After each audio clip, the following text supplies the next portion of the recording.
ꯑꯩꯅ ꯍꯧꯖꯤꯛ ꯎꯠꯆꯔꯤꯕ ꯋꯥꯜꯁꯤ ꯃꯌꯥꯝ ꯀꯔꯤꯅꯤ ꯍꯥꯏꯗꯅ ꯃꯌꯥꯝꯅ ꯈꯟꯕꯤꯕꯒꯦ ꯑꯩꯅ ꯂꯩꯖꯔꯤꯕꯁꯤ ꯁꯤꯂꯦꯠꯇꯅꯤ ꯍꯥꯏꯔꯤꯕ ꯃꯐꯝ ꯑꯁꯤ ꯃꯅꯤꯄꯨꯔꯒ ꯌꯥꯝꯅ ꯃꯔꯤ ꯂꯩꯅꯕ ꯃꯐꯝ ꯑꯃ ꯑꯣꯏꯗꯣꯏꯅꯤ ꯑꯩ ꯍꯥꯏꯔꯤꯕ ꯋꯥꯜꯁꯤ ꯎꯠꯄ ꯂꯣꯏꯖꯔꯛꯑꯀꯥꯟꯗ ꯑꯩꯅ ꯒꯦꯠ ꯑꯃꯈꯛ ꯃꯌꯥꯝꯗ ꯎꯠꯆꯔꯛꯀꯅꯤ ꯍꯥꯏꯔꯤꯕ ꯒꯦꯠꯇꯨ ꯎꯕ ꯃꯇꯝꯗ ꯃꯌꯥꯝꯅ ꯀꯅꯥꯕꯨ ꯅꯤꯡꯁꯤꯡꯕꯅꯣ ꯍꯥꯏꯕꯗꯨ ꯑꯩ ꯃꯌꯥꯝꯗꯒꯤ ꯈꯪꯖꯒꯦ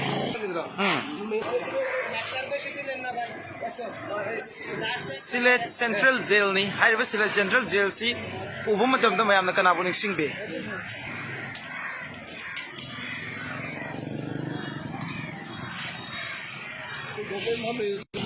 mafam asida akhoi ningsingba yabasi Manipurgi historical figure da masak naiba lamyanba hizam irabot na leihiba Sylhet Jail haiba mafam maduni 1940 gi angan masarukta irabona pido ba speech amagi matungina 1939 da thokiba nupilangi thodok makata rakpada mahakpu pharaba matungda Imphal jail da matam khara leiraba matungda chahi ahum maksi jail da thamgi Imphal jail da gi Sylhet jail da maksi puraki mafam asidani hizamira bodna communist oirakadorize maramde mafam asida communist ki Bengal gi afawba leader mayam ama Sylhet jail sida leiba makhoi gi unaraba majungda maksina communist leader moina anouba sanglo namada olakhiba amasung matam aduda 1940 dagina 44 43 fawpagi si akhoi gi second world war si yam kanna sonaba matam amani masida to my fellow countrymen haida ai gi irei pak irei cha singda iba chithi haidana chithi mi iraga matam aduda Manipuri sing asi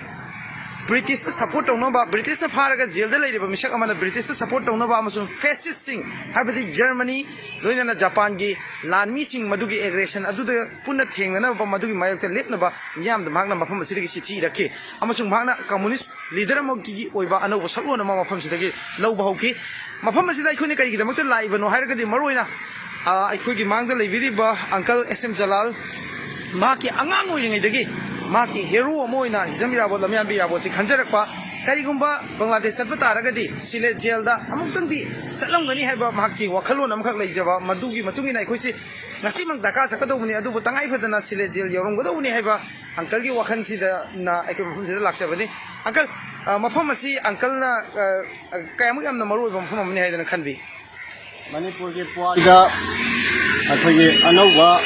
modern Manipur gi adugumba hero amoina miyamna masak khangba aduga aigi anamba sigi sarukta aigi life ta activism gi aduma wakhalon se sigo lamjing oi gi magi wakhalon magi philosophy duna aina activism da sam na bagi aduma lamjing oi gi ba aduma aigi thamoina hero amoina aina accept tawjaba aina yataba aduma miyoi amakhatna akoi gi iramdam gi yamna maru oi ba puari gi tangsak amakhakta akhoi mapal kangkei bungda mopilan da mari leina pangphok pa mifam amada mahakna piuba space ama cheng khujo khara piu haina hajaru bada I khujo oina pibiraba haiba maki adumba space aduga mari leina akhoi mahakse pharaga Manipur gi jail da matam khar thamaba tunda Sylhet ki Central jail sida puraga thamgiba amasung mafam sidagi mahakna ado Bharat ki tongan ba communist ki musimba kaya mafam sida thengnaraba matungda mahakna communist erectiva adumba yamna maruoiba jail ni jail sigi manungda aikoina changaga kaisu toruba yaba natu manungi mising unaruba yaba natte amasung mafam sida ni ko aikoigi adugumba lamjan baduna sahi ahum leikiba Manipur gi adumba leipakki damak mahanga jail da leikiba mafam sida ni ko haiba adugi wakhalon ni mafam san jongni wakhalon da lamjing wara kanda mafam gi yongjarakoni Oh uncle aikoina tajabada uncle se uncle gi angan basarukta mahiroi oiringai matamda communist ki student organization amada achowa thoburo ama oirame haidana taje masiga aikoi irabot ki punsiga kari mari leinage akoida agang oringai gi ahanba starting gi matam haiba tare akoi masisida All India Students Federation haidana Communist Party of India gi